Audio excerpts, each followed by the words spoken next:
This morning we're going to hear and we're going to explore many aspects of public media and beyond, and we could not have a better guide for our journey.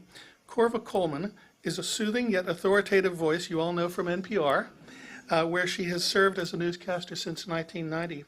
Korva will introduce our speakers between now and lunchtime, and she's going to lead our discussions as moderator and interviewer, depending upon the circumstances. And we're also expecting you all to participate in our discussions throughout the day, so please be ready with concise questions and comments when we invite you to jump in. Korva is a radio pro. If anybody was in the room when she was doing her mic test, it was not just your 1, 2, 3, 4. It was a quite elaborate unspooling of tongue twisters that she was giving herself. So she's a radio pro who can carve her words to the millisecond, and she will be charming but ruthless in keeping us all on time as we pack a tremendous amount of information into the morning. And we have purposely organized the day with lots of time for networking, a generous break for lunch, but that really requires all of you to follow the time guidelines that are carefully marked in your program. Please be in your seats and ready for our sessions at the time markings we suggest, and I'm confident we'll all have a more fulfilling experience. And now please join me in welcoming Korva Coleman.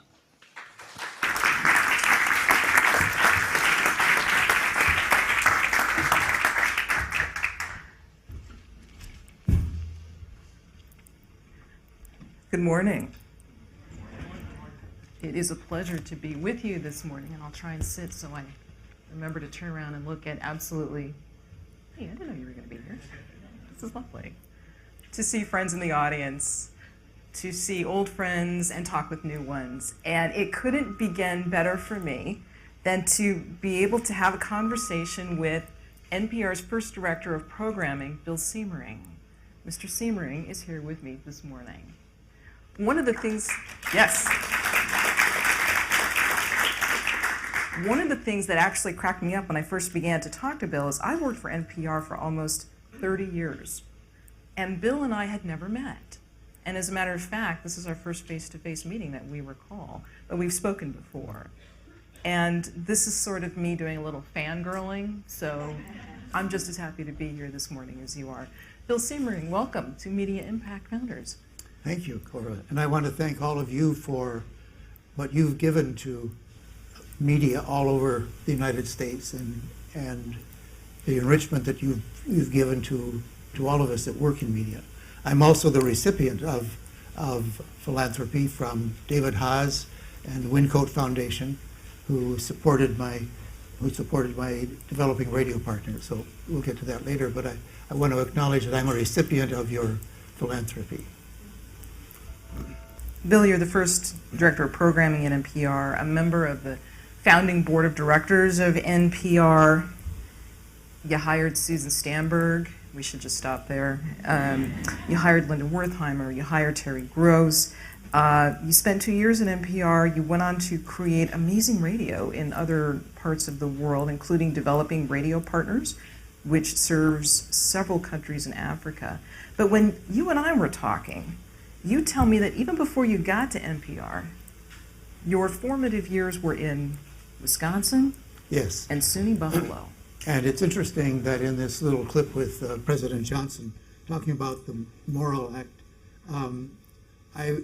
we are also celebrating the 100th anniversary of radio, as well as the 50th anniversary of CPB. And it began at the University of Wisconsin, a land-grant university that had as its mission to extend the resources of the university to the state. And what better way to do that than radio? And the origins going way back to the word broadcasting. The original meaning of broadcasting was to scatter seeds, which is my favorite metaphor for what we're doing. So we're really celebrating also the history of broadcasting, as well as the CPB. So there was educational radio for 50 years before there was CPB. You did a lot of things at WHI. You were a student. Yes, I worked my way through the university there, yeah. What did you do? You were an actor, I was you were an an engineer announcer, and on-air person and all that kind of stuff, yeah. But you didn't stay in Wisconsin. No. You went to Buffalo.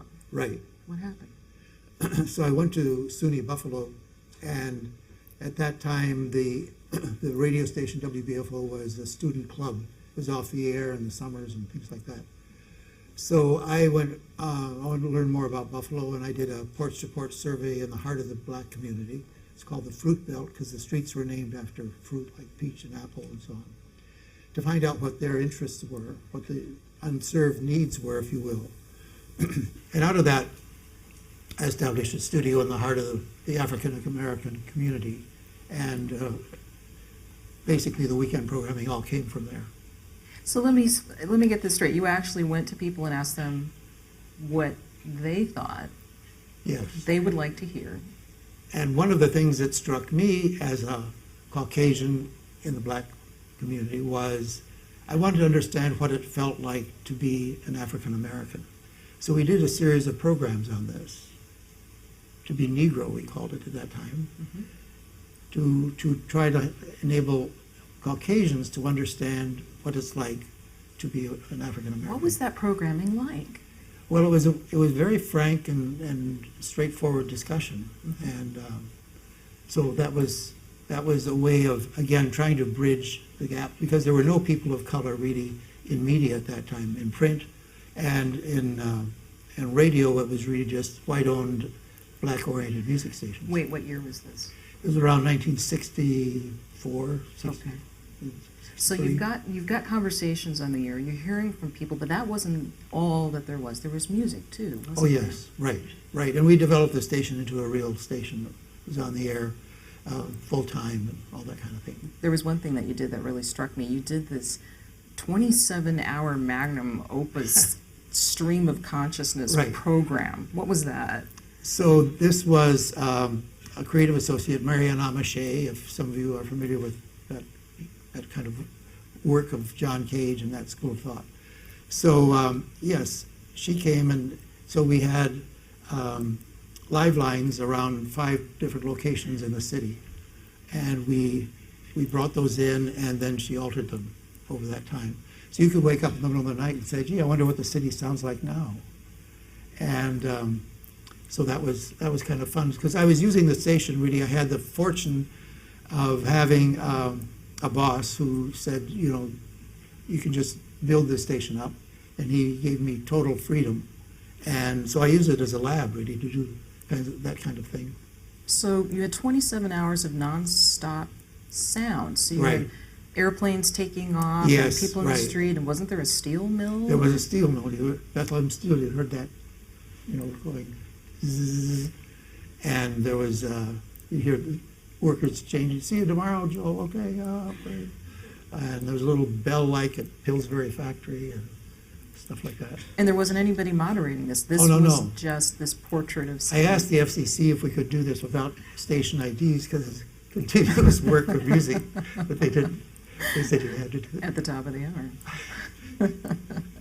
I'm sorry, that just sounds so NPR. We did other things like we had student paintings printed in the program guide, and the students talking about their work, their art. Then we had somebody compose music in response to the art. You've done all this. So you did all this, and this was before you arrived at NPR, or what will be NPR. In what year? When I arrived at NPR, in November of 1970. Now, by the time you arrive, the act has already been, the Public Broadcasting Act has been signed into law, but there isn't an NPR as we know it. Not quite. You are one of the founding members of the board, of the members of the founding board of directors, and you sit down and you write a mission statement. I was asked to write the mission statement because I had been doing some stuff. I'd written about some of these things before, the transition from educational radio to public radio. So how do we make that transition? What are the differences? What are the new responsibilities we had to public, if you will? And so... do you have that? I do have this. Happen to have this. I want you to read some of that. I'd just like to read a little bit of this, because these were kind of the core values. I was trying to differentiate public radio from commercial radio, from the educational radio, from PBS that was on the air at that time, and to capitalize on the unique strengths of radio as a medium, because radio had always been thought of at that time as kind of a second class, if not third class medium. As you know, the television colleagues tried to keep us out of the Corporation for Public Broadcasting Act. And the night before, they had to write in and radio into the legislation. So I had a certain edge about me about making a case for radio. In fact, I had a program in Buffalo called "This is Radio," and I meant, "This is radio, damn it, pay attention." So that was kind of what I was thinking about when I wrote the mission statement, and I'll read just a few paragraphs here. It began, "National Public Radio will serve the individual. It will promote personal growth. It will regard individual differences with respect and joy rather than derision and hate. It will celebrate the human experience as infinitely varied rather than vacuous and banal. It will encourage a sense of active, constructive participation rather than apathetic helplessness. The total service should be trustworthy, enhance intellectual development, expand knowledge, deepen oral aesthetic enjoyment, increase the pleasure of living in a pluralistic society, and result in a service to listeners which makes them more responsive, informed human beings and intelligent, responsible citizens of their communities and the world." And then in what became All Things Considered, I was describing what we identified as a daily product. In part, I said it would not substitute superficial blandness for genuine diversity of regions, values, and cultural and ethnic minorities which comprise American society. It would speak with many voices and many dialects. The editorial attitude would be that of inquiry, curiosity, concern for the quality of life, critical, problem-solving, and life-loving. The listener should come to rely upon it as a source of information of consequence, that having listened has made a difference in their attitude toward the environment and themselves. And then finally, I mentioned that philosophically, time is measured by the intensity of experience. Waiting for a bus and walking through an art gallery may occupy the same duration, but not the same time experience. Listeners should feel that the time spent with NPR was among their most rewarding in media contact. National Public Radio will not regard its audience as a market or in terms of disposable income, but as curious, complex individuals who are looking for some understanding, meaning, and joy in the human experience.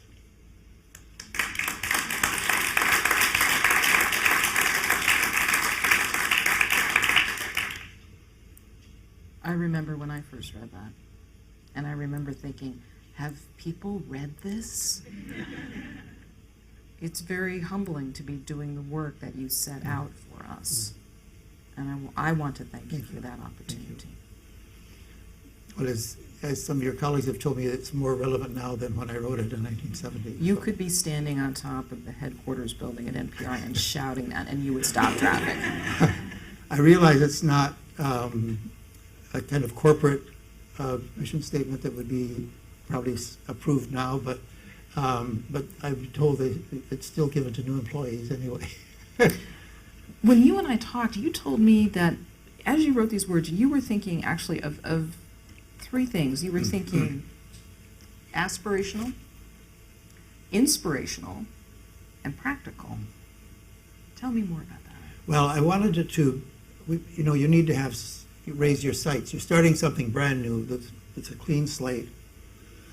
And so and I told the staff when we first met, I said, we've got this blank canvas.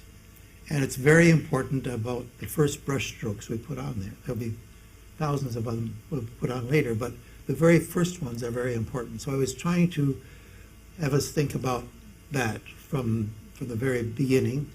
I also wanted to make sure that, gave us some core values that can guide producers and reporters and so on. And I think that's very important. the essence is the reliability, the trustworthiness. And I think that's a very important point because, as I say to the stations we work with overseas, it's a sacred trust we have of trustworthiness with our listeners. To present rumors or something like that is like giving a community impure water or something. So those were some of the things. So it was that way to try to raise the sites. And interestingly, now there's a Harris poll that just was released in April saying that NPR is the most trustworthy brand in media. So it's maintained that, you know. Jumping to practicality, when you first started, you made some decisions that did not necessarily please people. A big one is you hired women. Mm-hmm. I mean, women can't play guitars or be astronauts or sound serious, and they're doing news.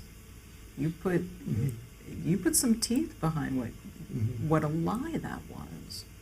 I never gave it a second thought, really, because I grew up. I was listening to the Wisconsin School of the Air when I was a kid in a two-room country school and heard women.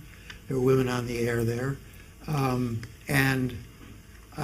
so I just never gave it a second thought. But Susan Stamberg, I felt, really was the voice for NPR in the early days because she has this insatiable curiosity, and she has authenticity. She's the same off mic as on mic.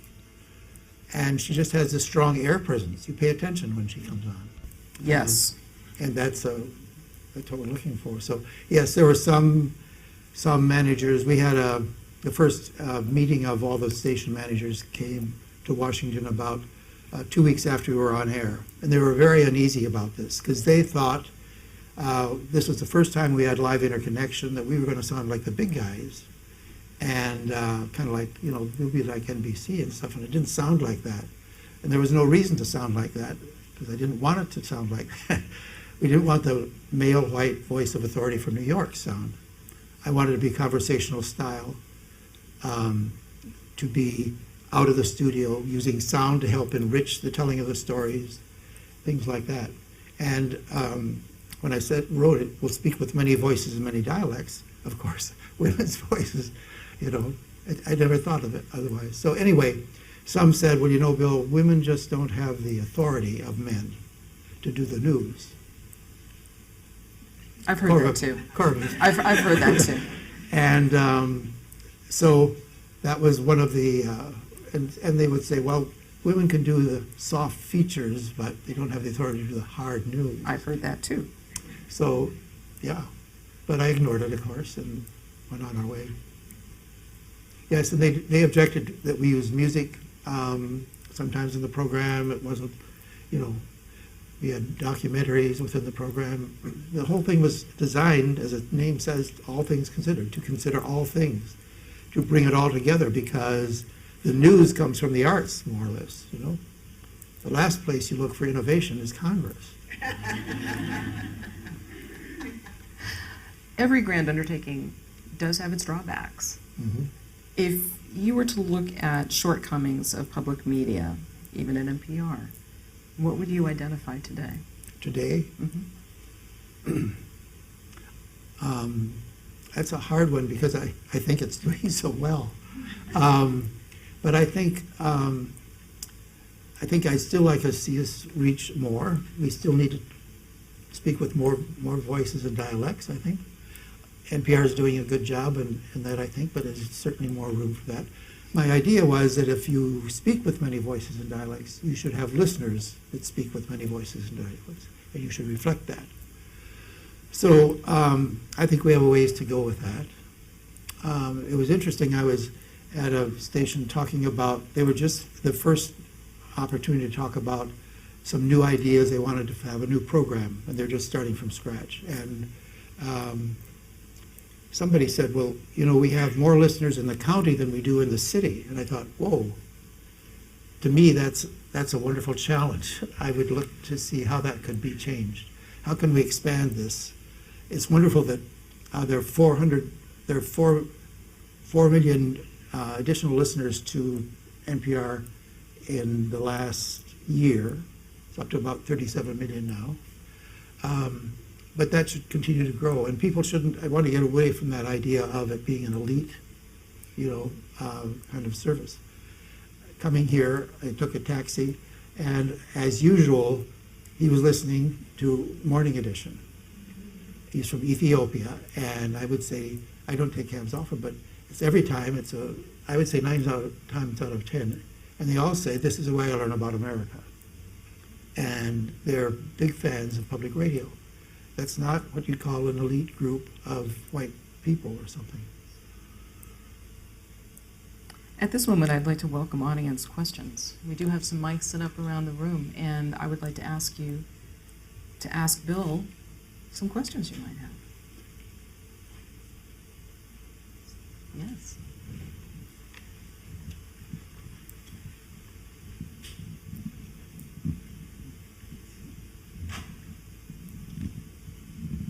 Hi, Rasan Harris from the Emma Bowen Foundation. We actually create a pipeline of people of color to work in media, and I was really struck by your desire to go out into communities and making sure that public radio isn't seen as being elite. And I'd wanted you to talk about how do you think we got to the current perception, and how do you think we can change it so that it isn't seen as being elite? Because as you're saying, there's so many life-changing, touching stories that are told through public media and public radio, and the gap between the perception and the reality of its power, I think, is there, and want your insight on how we can try to close that gap. I guess I don't really have a secret answer to that. I think the continued work that is being done by NPR, it's so hard to overcome stereotypes, and those things kind of stick. But I think, again, adding more diverse voices. We have Michelle Martin, who does the Weekend All Things Considered, Audie Cornish, Korva. The executive producer of All Things Considered is an African-American woman. And I went to the editorial meeting recently, and there were mainly women sitting around the table. So I think there's work being done in this, and Korva, you may have some better suggestions on this. I think if you build it, they will come. People don't want to listen if they don't hear themselves. One of the most absolutely effective communicators for this in the last 18 months, I would say, is political reporter Sam Sanders, who is beloved by all, including me. And Sam makes you excited about radio. And he identifies himself on his Twitter feed as loud. He is African American, and he is loud. And he is a joy to listen to. Building that with colleagues such as that, I have every hope for an increasingly diverse audience. And you'll hear from Joshua Johnson today, who is also the voice of today. Very strong air presence, very bright, very sharp, and picks up on the kinds of conversations that we should be having about getting together. And I'm so glad you've got Indivisible and all these other concerns that are facing us today, represented today. Do we have another question? Yes. Hi, excuse me, Elisa Liz Munoz from the International Women's Media Foundation. Sticking on the diversity question, research shows that public radio and public media does so much better on the question of having gender diversity and gender equity, including at the highest levels. So how can we take what you have accomplished and bring it over to the other mediums that don't do so well? I don't feel I have expertise to talk about that. I didn't build NPR, I just worked there. So I was just there 2 years. I do know, yeah, I'm sorry. Go ahead. Some other question. Hi, Zach Brisson from Reboot. I'm just wondering, given the current state of American governance where unreality becomes more and more part of the dominant kind of public discourse, if you think NPR has changed or evolved in any way to handle the new political reality, and to the degree they have or haven't, do you think NPR is uniquely positioned to be a leader in sort of templating a new behavior of news outlets in this somewhat crazy period? I do think NPR has changed. A lot of that has to do with an influx of young people and ways that we communicate with each other, primarily social media. I identified Sam Sanders, but there's a host of other young people, Oscar Khalid, Tam Keith. These are people that are constantly in communication and telling people what's going on and what's true. In keeping with what Bill Siemering said in his mission statement about informing, about being credible, about being a joy to listen to, I think the one thing that all of us know is that when you listen to NPR, we want you to know that you're safe. The information has been verified and that it is accurate. I'm not always going to be first with a breaking news story, but I am going to be right. That is the thing that I think credibility is based upon. That is the founding principle I think Bill had for us, and that is one that I exercise in my newsroom every day with a team of people. And that's, I think, what all of us do. Yes. David Haas, Wincode Foundation and William Penn Foundation in Philadelphia. I'd like to throw two questions really quickly. Can you talk about the generational shift in terms of leadership in public media, public radio, since a lot of people began at a particular time? How does that affect some of these trends? The other thing is really, if NPR stands for public radio, and mission-driven media, what about culture, music, and such? It's more a question of engaging in that area as important as news is, and how to strengthen that.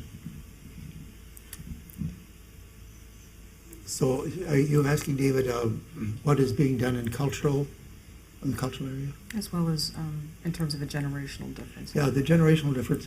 There's, you can speak to the generational composition of the staff, but there is good evidence that in this Harris survey, it found that 54% of those in the millenniums really loved public radio and NPR. And of course, the podcast opens up a whole other network, really.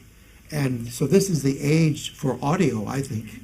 It's very exciting, and that's where a lot of the storytelling is, the cultural programming comes from. And that's very encouraging. And it's interesting that the New York Times now has the Daily, which is audio. The New Yorker, the essence of literary publications, has their radio hour now. So it shows the elevation of audio and radio and the respect it has. So I think when I ask young people when they started, or they're, an audience like this, you started with radio, they say, I was in the car seat, my mother was listening to NPR.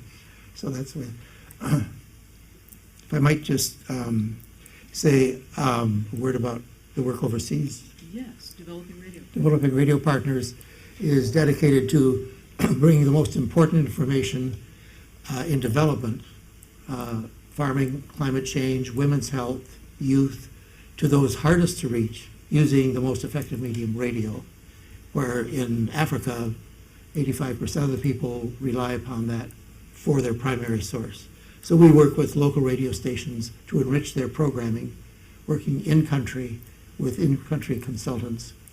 So it's not the North coming in. We provide workshops, funds for community activities, and journalism as well as development training. We're kind of at the intersection of development and journalism. And we are working with a lot of youth and women because it empowers, it gives voice, and the bar is quite high for impact, if you will.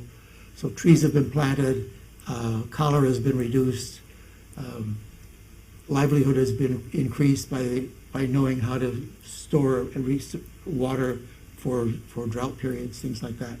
I could go on about that, but in essence, that's what we're doing. And that would be generation. And yes. And we have a Climate Change News Service website, and we're on Facebook too. So anyway, we can talk about that if anyone wants to know more about it. We'll take one more question.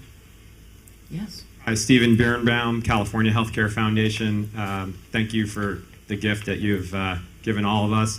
I'm also a University of Wisconsin-Madison grad, and I didn't realize that that public radio started there, so that was really interesting. You mentioned podcasts, which are so exciting and such, it's really one of the fastest growing areas, and I'm just curious from a historical standpoint if you ever envisioned that, these kind of like in the early computer days, if they ever envisioned the internet. So did you ever think that this was going to be the way that radio was disseminated? No, there's no way of foretelling that, I think, But it's quite wonderful. It really is. It's so rich now. One of the things we laugh about is everyone always tells you when you get to NPR that the golden age of NPR is 5 years before you got there. The golden age is now. But the golden age is now. Why do you say that?